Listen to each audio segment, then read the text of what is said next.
Nuremberg, Germany. November 1945. The Palace of Justice. The greatest trial in human history is about to begin. Nazi war criminals will answer for genocide, for crimes against humanity, for the systematic murder of 6 million Jews and millions of others. Inside a secure vault beneath the courthouse, archivists are cataloging thousands of pieces of evidence, photographs of mass graves, testimonies from survivors, documents signed by Hitler, Himmler, Goering, everything carefully organized, everything meticulously labeled. But there's one folder that sits untouched, unmarked, filed under Polish underground intelligence, unverified. Inside that folder are 4 reports, written between 1941 and 1943. They describe everything: gas chambers, crematoria, medical experiments, the systematic extermination of prisoners. All of this, years before the world officially learned about the Holocaust. These reports are so detailed, so precise, that they include the names of SS officers, the capacity of each crematorium, the methods of killing, the daily death tolls, everything a prosecutor would need to prove genocide. But no one opens the folder. Why? Because these reports prove an inconvenient, damning truth. The Allies knew. They knew in 1941. They knew in 1942. They knew in 1943. And they did nothing. The man who wrote these reports? Captain Witold Pilecki, Polish cavalry officer, underground operative, prisoner number 4859, the only person in recorded history who voluntarily walked into Auschwitz. This is his story, a story of unimaginable courage, impossible sacrifice, and a betrayal so profound it would take 50 years for the world to even acknowledge it happened. August 14th, 1940, a basement room in Warsaw. The air is thick with cigarette smoke and tension. 6 men sit around a wooden table covered with maps. Outside, German patrols march through streets that were Polish 6 months ago. Poland no longer exists. Not officially. The Nazis have erased it from maps. The Soviet Union has carved out the eastern half. What remains is the general government, a Nazi-occupied territory where Polish identity itself is a crime punishable by death. But resistance continues. In basements, in attics, in forests. The Polish underground, known as the ZWZ, Związek Walki Zbrojnej, the Union of Armed Struggle, coordinates acts of sabotage, intelligence gathering, and a desperate hope that someday, somehow, Poland will be free again. Colonel Stefan Rowecki commands this shadow army.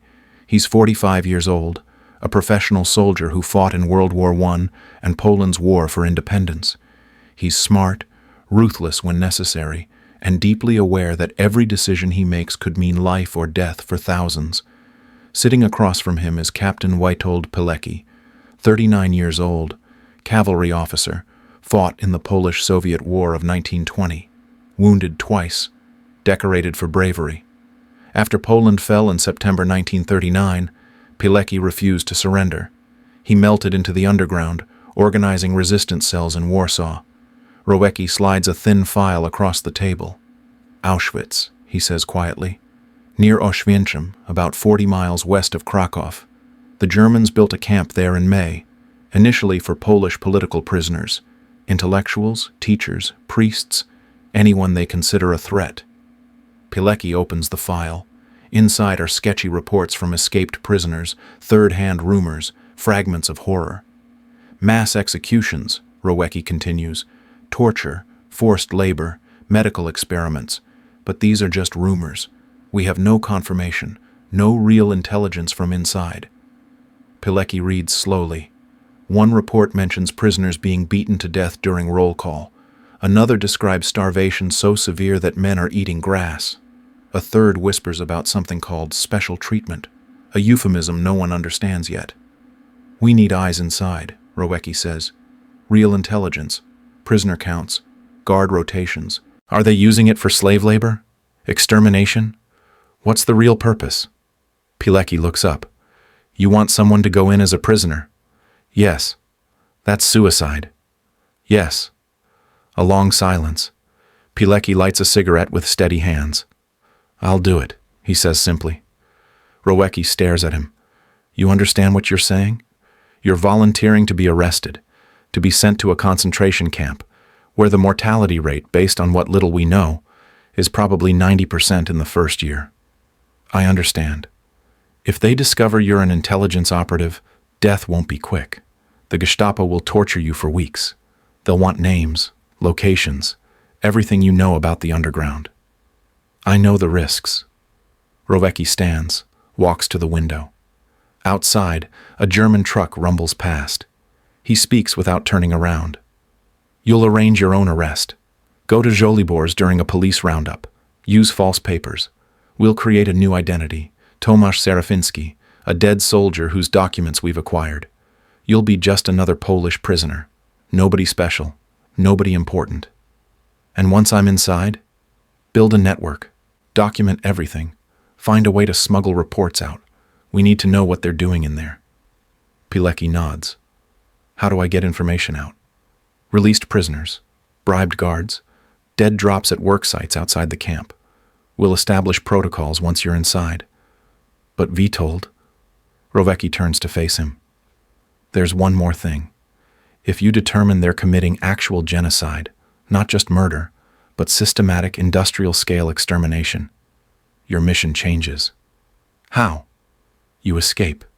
You get out any way you can, and you tell the world, even if it means abandoning other prisoners, even if it means living with that guilt for the rest of your life, because that's the only way anyone will believe us. Pilecki crushes out his cigarette. When do I leave?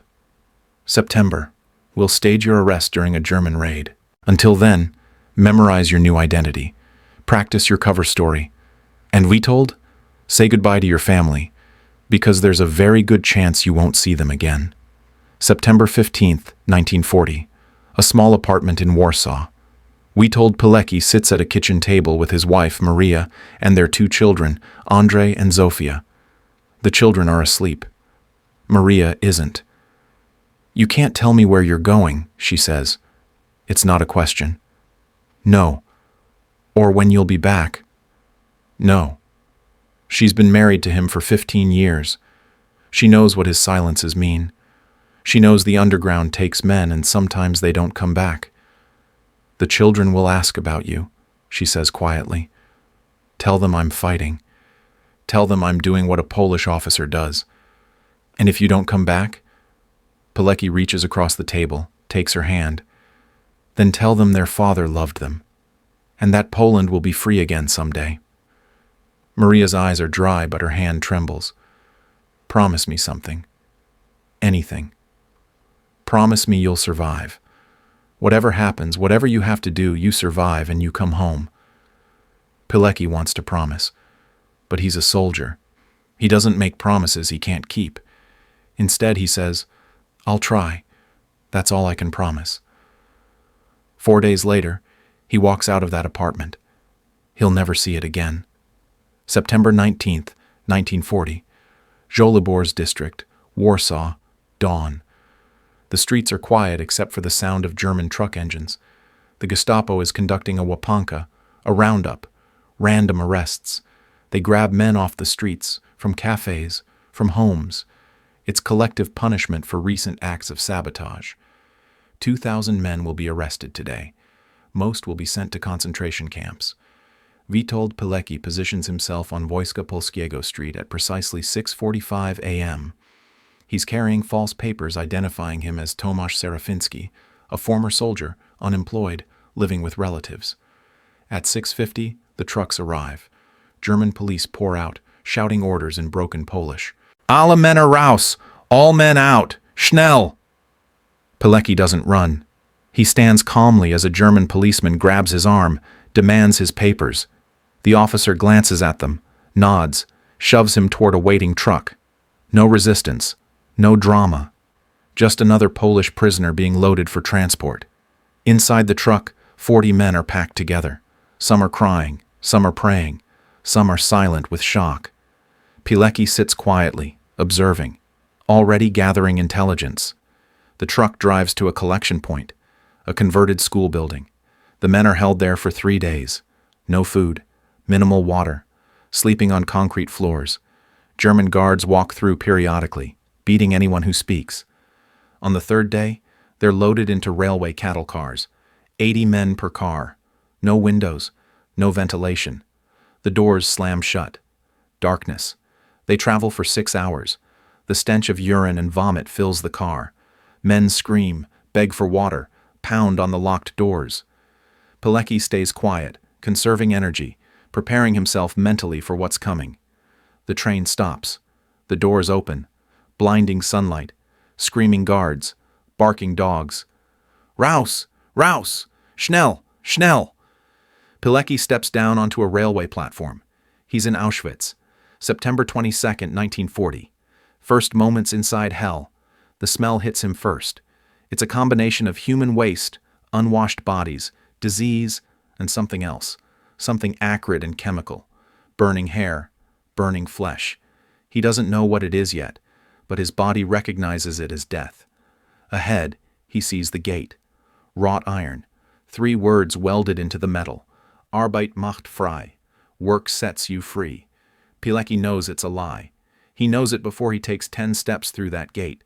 The prisoners are lined up on the parade ground, the Appellplatz. SS officers walk up and down the line screaming, Achtung! Stillgestanden! Dogs lunge at anyone who moves. A prisoner 2 spaces to Pilecki's left shifts his weight. An SS man clubs him in the face with a rifle butt. The man falls. The guards kick him until he stops moving. An SS officer, later Pilecki will learn his name is Karl Fritsch, the deputy camp commandant, addresses the new arrivals in German. His voice is casual, almost bored. You have arrived at a concentration camp. You are no longer human beings. You are prisoners. You have no rights. You have no names. From now on, you are numbers. You will work. You will obey. Any disobedience will be punished by death. Any attempt to escape will be punished by death. Any act of sabotage will be punished by death. Is this understood? No one answers. Fritsch nods to the guards. They begin beating prisoners at random. Clubs, rifle butts, fists. The screaming continues for 5 minutes. Then silence. I will ask again. Is this understood? Jawohl, Herr Lagerführer. The prisoners shout as one. Fritsch smiles. Good. Welcome to Auschwitz. The processing takes hours. The prisoners are stripped naked. Their heads are shaved. They're hosed down with freezing water. They're given thin, striped uniforms that don't fit. They're marched to a building where a prisoner with a tattoo needle sits at a table. Pilecki's turn comes. The prisoner, a German criminal, a green triangle on his uniform identifying him as a capo, grabs Pilecki's left forearm and presses the needle into his skin. The pain is sharp, immediate. Nummer 4859, the man mutters. Number 4859. The tattoo takes 15 minutes. When it's done, Pilecki has a permanent mark on his body, a number that will define him for the rest of his time in this place. Witold Pilecki, cavalry captain, underground operative, husband and father, ceases to exist. He is now prisoner 4859. And that anonymity is the only thing that will keep him alive. The first night in Auschwitz, Pilecki doesn't sleep. He's assigned to Block 3, a wooden barracks that houses 800 men. The bunks are 3 levels high, each level designed to hold 1 person but now packed with 3 or 4. There are no mattresses, no blankets, just wooden planks. The smell is overwhelming. Sweat, feces, rot, disease. Men cough through the night. Some cry, some pray, some lie in silence, already broken. Pilecki lies on his wooden plank and thinks about his mission. He needs to survive. He needs to build a network. He needs to gather intelligence and find a way to send it out. But first, he needs to understand the system. The system of Auschwitz is designed to dehumanize, degrade, and ultimately destroy. Pilecki learns this within the first week. The day begins at 4 a.m. A gong sounds. Prisoners stumble out of their bunks, exhausted from 5 hours of fitful sleep. They rush to the latrines, open trenches where hundreds of men squat side by side. There's no privacy, no dignity, just the animal necessity of bodily functions. Then roll call. Appell. The prisoners line up on the parade ground in strict rows. SS officers count them. This can take minutes or hours depending on the mood of the guards. If the count is wrong, they start over. If someone collapses, they're beaten. If someone is missing, the entire camp stands until the body is found. After roll call, the prisoners are marched to work. Pilecki is assigned to a construction detail. They're expanding the camp, building new barracks, new administrative buildings. The work is brutal, carrying 100-pound bags of cement, digging trenches in frozen ground, 12-hour shifts with one 15-minute break for a bowl of watery soup. The guards beat them constantly, for moving too slowly, for moving too quickly, for looking up, for looking down, for no reason at all. The beatings are random, capricious, designed to create an atmosphere of constant terror. Food is starvation rations. Breakfast is a cup of ersatz coffee, hot water with something brown in it. Lunch is a bowl of soup, mostly water with a few scraps of rotten vegetables. Dinner is a slice of bread and a thin piece of margarine. Maybe 700 calories a day for men doing heavy labor. It's not enough to live on. It's designed to kill slowly. Within 2 weeks, Pilecki sees men dying, from exhaustion, from beatings, from disease, from simple starvation. Their bodies are carried to the crematorium, a building at the edge of the camp that runs day and night, the chimney belching black smoke. This is the system. This is Auschwitz in September 1940, and it will get worse. But Pilecki doesn't break. He's a trained officer. He knows how to compartmentalize, how to endure, how to observe without being observed. He studies the guards, learns their patterns. Some are sadists who beat prisoners for entertainment. Some are indifferent, just following orders. A few, very few, show signs of basic human decency. These are the ones Pilecki will target for bribery later. He studies the capos, prisoners given authority over other prisoners in exchange for better food and living conditions. Most capos are German criminals, green triangles, who use their power to brutalize the political prisoners. But some capos are Polish, and some Polish capos still have a shred of conscience. He studies the camp layout, where the guards change shifts, where the fences are weakest, where work details go outside the main camp, where information might be smuggled out. And most importantly, he studies the other prisoners, looking for men he can trust, men who haven't been broken, men who still have the capacity for resistance. By October, he's identified 12 men, Poles he knew before the war, officers, teachers, professionals who maintain dignity even in this hell. These men will become the core of his network.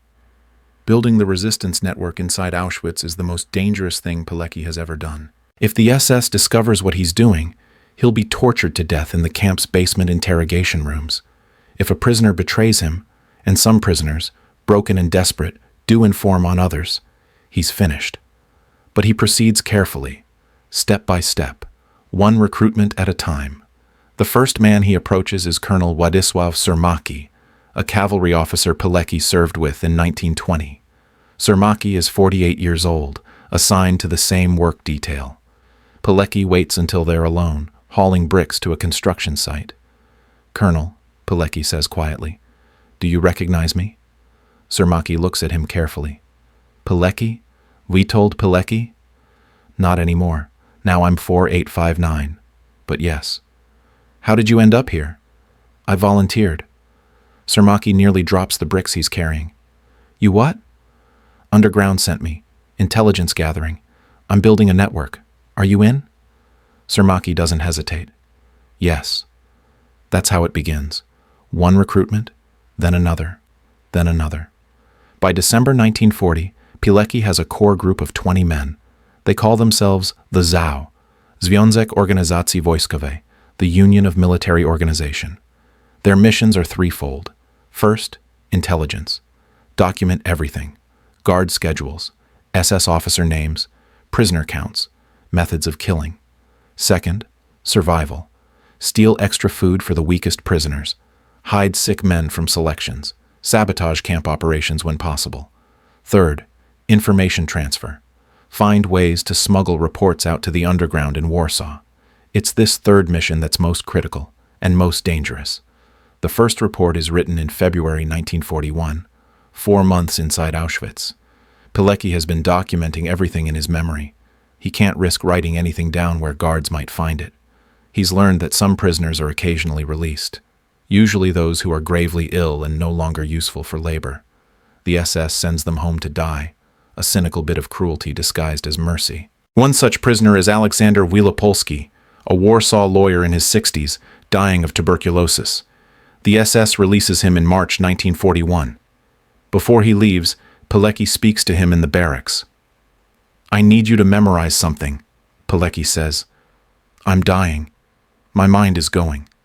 Then I'll repeat it until you can recite it in your sleep. This is for Poland, for the world. They need to know what's happening here."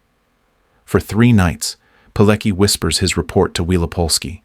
Over and over, names, numbers, descriptions, methods of torture, estimates of death tolls, the functioning of the crematorium, everything. Wielopolski dies 2 weeks after reaching Warsaw. But before he dies, he dictates Pilecki's report to a contact in the underground. Word for word, every detail. The report reaches Colonel Rowecki in April 1941. Rowecki reads it twice, verifies the details with other sources, then transmits it to the Polish government in exile in London via encrypted radio. The British government receives the first eyewitness account of Auschwitz from inside the camp on April 18, 1941. They read it, analyze it, and file it away as unconfirmed intelligence, possibly exaggerated. Why? Because what Pilecki described seemed impossible. Systematic murder on an industrial scale, gas chambers being constructed, medical experiments on living prisoners, crematoriums running 24 hours a day. Surely if this were real, there would be multiple reports. Surely the Germans, efficient as they were, wouldn't waste resources on mass murder during a war. Surely this was propaganda, exaggeration, hysteria. Surely, surely, surely. But it was all true, every word. And the Allies had been warned in 1941, 2 full years before they claimed to have discovered the Holocaust. Inside Auschwitz, Pilecki doesn't know his report has been dismissed. He continues his work. The network grows. By summer 1941, the ZOW has 50 members. By fall, nearly 100. They operate in cells of 5, each cell leader reporting only to Pilecki. If one cell is discovered, the others remain safe. They steal food from SS kitchens. They sabotage machinery at work sites, slowing construction. They hide sick prisoners during selections, when SS doctors walk through the barracks choosing men for special treatment, a euphemism for death. And they document everything, because Auschwitz is changing, evolving, growing into something far worse than a slave labor camp. June 22nd, 1941. Germany invades the Soviet Union. Operation Barbarossa. 3 million German soldiers pour across the border. The Wehrmacht expects victory in weeks. But the invasion has consequences that echo all the way to Auschwitz. The Nazis have a problem. As they conquer Soviet territory, they capture millions of Soviet prisoners of war. They also occupy areas with large Jewish populations. And Hitler has made a decision. Jews and communists are to be exterminated. But how? Mass shootings by Einsatzgruppen death squads are effective but inefficient. The bullets are expensive. The psychological toll on the shooters is high. And it's messy. Heinrich Himmler, Reichsfuhrer of the SS, wants something cleaner, more efficient, more industrial. He orders experiments with poison gas. In September 1941, the first test is conducted at Auschwitz. 600 Soviet prisoners of war and 250 sick Polish prisoners are locked in the basement of Block 11. Pellets of Zyklon B, a cyanide-based pesticide, are dropped through vents. Within 15 minutes, everyone inside is dead. The experiment is deemed successful. Auschwitz will become a killing center. Pilecki watches this transformation with growing horror. He sees the arrival of Soviet POWs, 30,000 of them in October 1941 alone. He sees new construction beginning on the northern edge of the camp. He sees truckloads of bricks, cement, steel being delivered. His network gathers information. A Polish electrician working on the construction project whispers to Pilecki, "They're building something big. Underground chambers, ventilation systems, ovens." "What kind of ovens?" "Crematory ovens. Huge ones. They can burn hundreds of bodies a day." Pilecki understands. This isn't a labor camp anymore. It's becoming a death factory. He prepares his second report. The second report is smuggled out in January 1942 by a released prisoner named Józef Cyrankiewicz, a socialist politician who will later become Prime Minister of Poland. Cyrankiewicz memorizes Pilecki's report and delivers it to the underground. This report is more detailed, more damning. It describes the gas chamber experiments. It estimates that between 40 and 50,000 prisoners have died in Auschwitz in the first year. It warns that the camp is being expanded to accommodate hundreds of thousands more prisoners. It includes the names of SS officers responsible: Rudolf Höss, the camp commandant; Karl Fritsch, his deputy; SS doctors conducting medical experiments. Everything a prosecutor would need for war crimes trials. The report reaches London in March 1942. The British War Office reads it. So does American intelligence. The Polish government in exile pleads for action. Bomb the railway lines leading to Auschwitz. Bomb the camp itself. Make a public declaration that the Nazis are committing genocide. Nothing happens. The official response: resources are limited. Military priorities focus on defeating Germany through strategic bombing of industrial targets. Diversion of bombers to attack concentration camps would be militarily ineffective and politically unwise. Translation: we don't care enough to do anything about it. 1942 becomes the year of transformation. Auschwitz expands. A second camp, Birkenau, Auschwitz II, is constructed 2 miles away. It's enormous. 300 barracks, 4 massive gas chambers disguised as shower rooms, crematoria with the capacity to burn thousands of bodies per day, and the transports begin. Jews from across occupied Europe, packed into cattle cars, arriving at the railway platform in Birkenau, the infamous selection process. SS doctors, Josef Mengele becomes notorious, but there are others, walk down the platform, pointing left or right. Left means labor, temporary survival. Right means the gas chamber, immediate death. 70 to 80% are sent right. Old people, children, pregnant women, anyone too weak or young or sick to work. They're told they're going to showers. They're told they'll receive clean clothes and food afterward. They're herded into the gas chambers. The doors are sealed. The Zyklon B is dropped. Within 15 minutes, everyone inside is dead. The bodies are dragged out by the Sonderkommando. Prisoners forced to work in the crematoria, disposing of corpses. The ovens burn day and night. Pilecki witnesses all of this. He documents the arrival of transports from France, Belgium, Holland, Greece. He documents the capacity of the gas chambers. He documents the body count. His third report goes out in August 1942. It's the most comprehensive yet. It estimates that over 100,000 people have been murdered in Auschwitz. It describes the entire killing process, from arrival to cremation. It includes detailed maps of the camp layout. This report reaches London in October 1942. The Allies do nothing. By 1943, Pilecki is breaking. Not physically. His network helps him get extra food, avoid the worst work details. But psychologically. He's been inside Auschwitz for 2.5 years. He's seen tens of thousands die.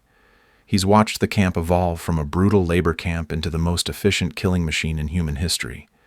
And he's sent 3 detailed reports to the outside world. Reports that prove, beyond any doubt, that genocide is happening. And the world has done nothing. In his private notes, hidden in a hollowed-out brick in his barracks, Pilecki writes, "I send reports. I document numbers. I describe the gas chambers, the crematoria, the selections. I give names, dates, methods, everything. And for what? So London can file it away? So historians 50 years from now can write books? But what about the people dying today? What about the children walking into the gas chambers right now, while I sit here writing about yesterday's victims?" He's tormented by a terrible realization. Even if his reports reach the right people, even if they're believed, the Allies aren't going to act.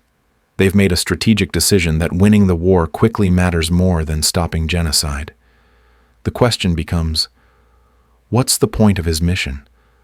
What's the point of documenting atrocities if nobody does anything to stop them? But he doesn't give up. Because giving up means the deaths were meaningless. It means Auschwitz wins. It means the SS was right. Prisoners are just numbers, and numbers don't matter. So he continues. He sends a fourth report in December 1942.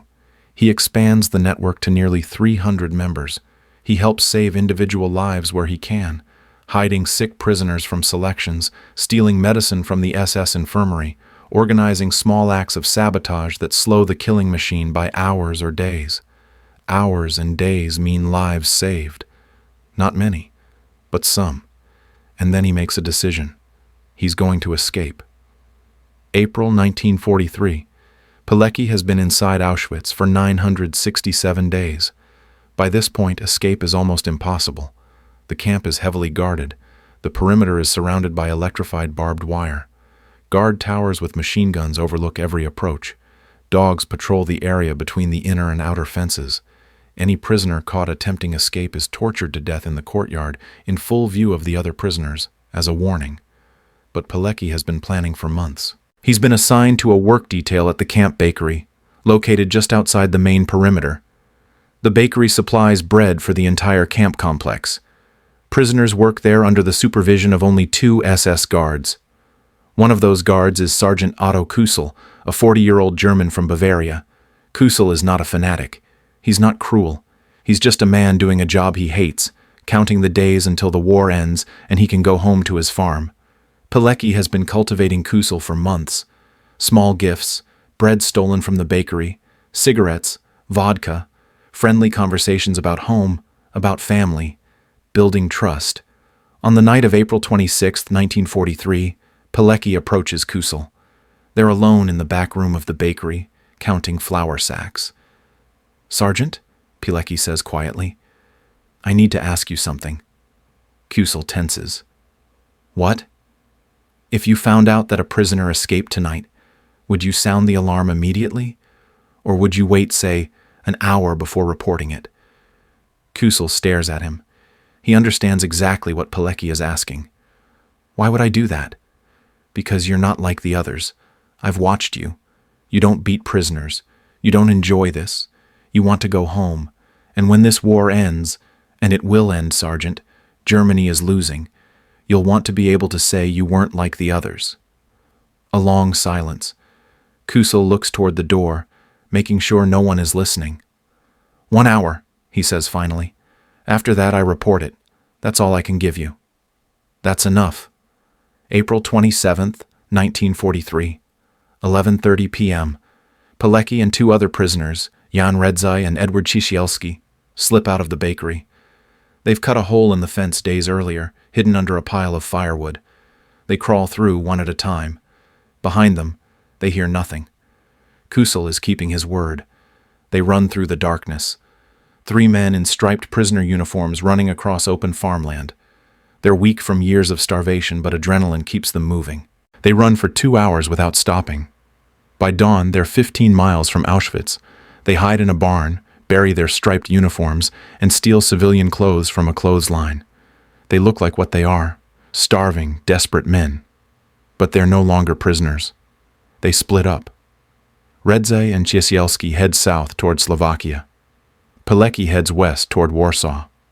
The journey back to Warsaw takes 6 weeks. Pilecki travels on foot, at night, sleeping in barns and forests during the day. He begs for food from Polish peasants. Most help him, some don't. One man reports him to German police, but Pilecki escapes before they arrive.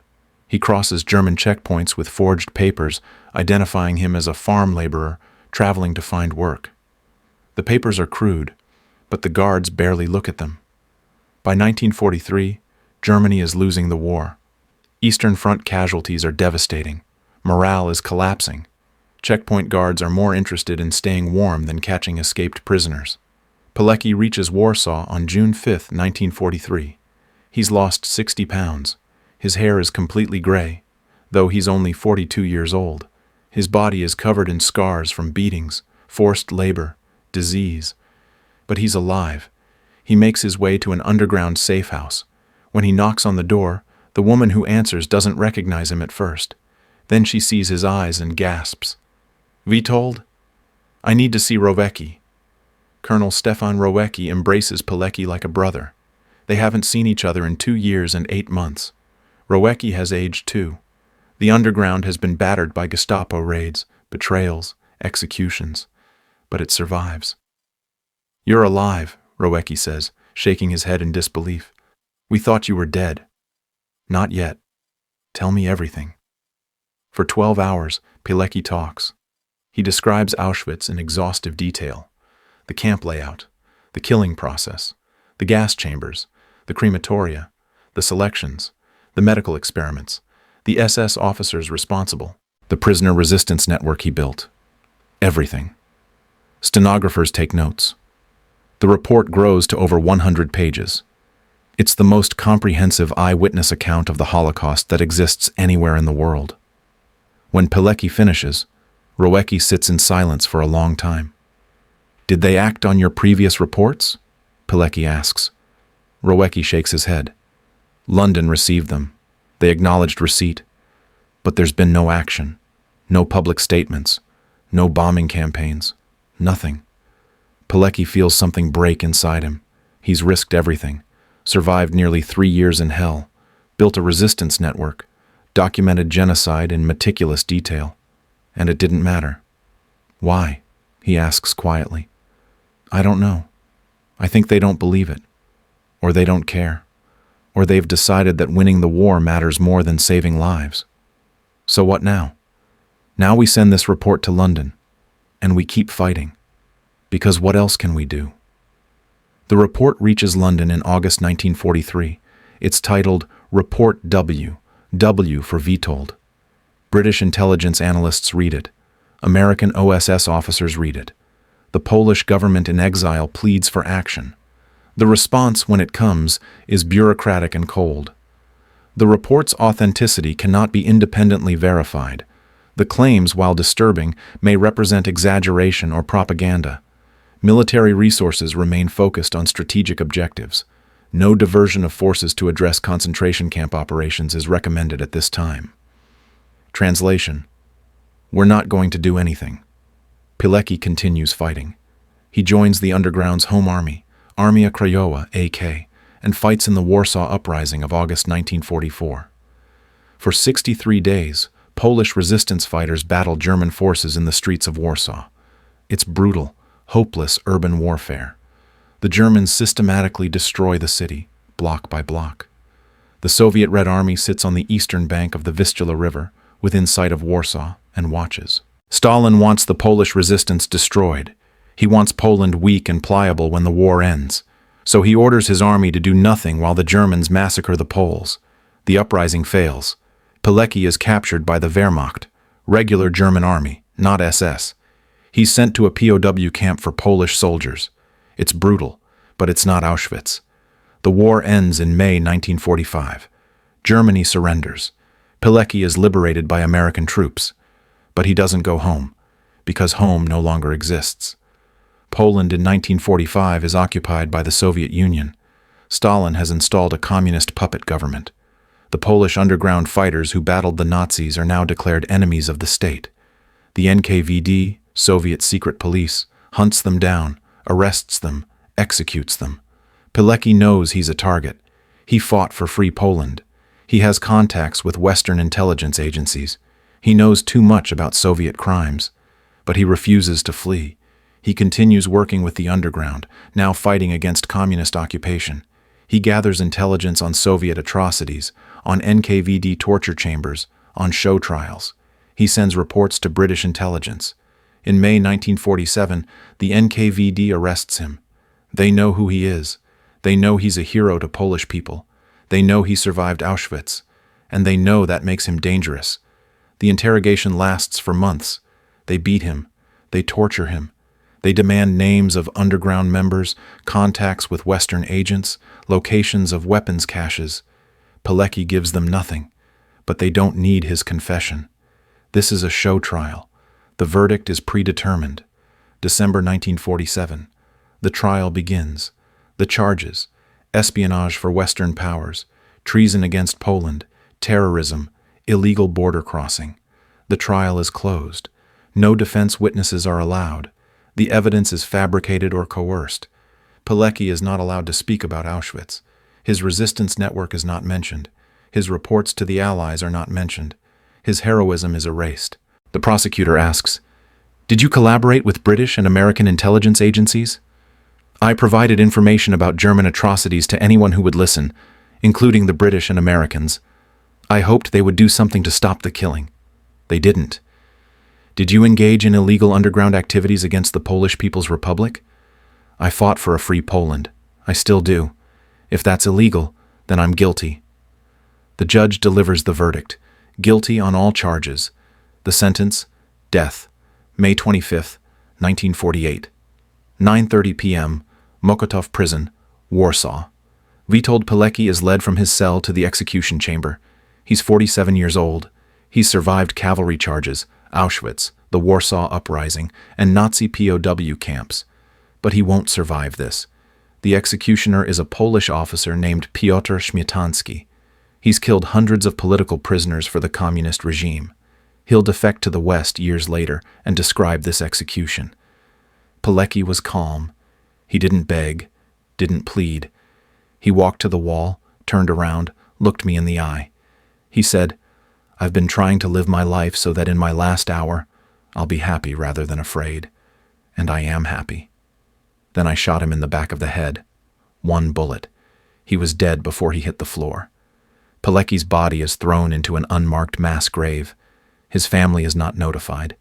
His name is erased from official records. The man who voluntarily entered Auschwitz, who documented the Holocaust before the world acknowledged it, who survived nearly 3 years in hell and came back to tell the truth, is murdered and forgotten. Not by the Nazis, by the government that claimed to represent Poland. For 40 years, Witold Pilecki doesn't exist. Not officially. His name cannot be spoken in Poland. His family is harassed, watched by secret police. His children grow up knowing their father was executed, but not why. In the West, no one remembers him. His reports are filed away in classified archives. The Allies who received his intelligence, who had the power to act on it, move on. They have careers, families, peaceful retirements. They never acknowledge that they knew about Auschwitz in 1941 and did nothing. But truth has a way of surfacing, even when buried. In the 1970s, a Polish historian named Józef Garlinski begins researching Auschwitz resistance networks. He finds references to Prisoner 4859. He finds fragments of reports signed W. He finds survivors who whisper the name Pilecki. He publishes a book in 1975, Fighting Auschwitz, the resistance movement in the concentration camp. It's the first time Pilecki's story reaches a wider audience. In 1989, communism collapses in Poland. The archives open. Historians discover Pilecki's trial transcripts, his reports, his letters. The Polish government exonerates him posthumously in 1990. In 1995, he's awarded the Order of the White Eagle, Poland's highest honor. In 2006, he's named one of Poland's greatest heroes. In 2013, Pope Francis declares him a martyr and begins the beatification process. But it's too late. Pilecki died believing his life was a failure, believing that his sacrifice meant nothing, believing that the world didn't care about the truth he risked everything to tell. Today, there's a plaque at Auschwitz Memorial Museum.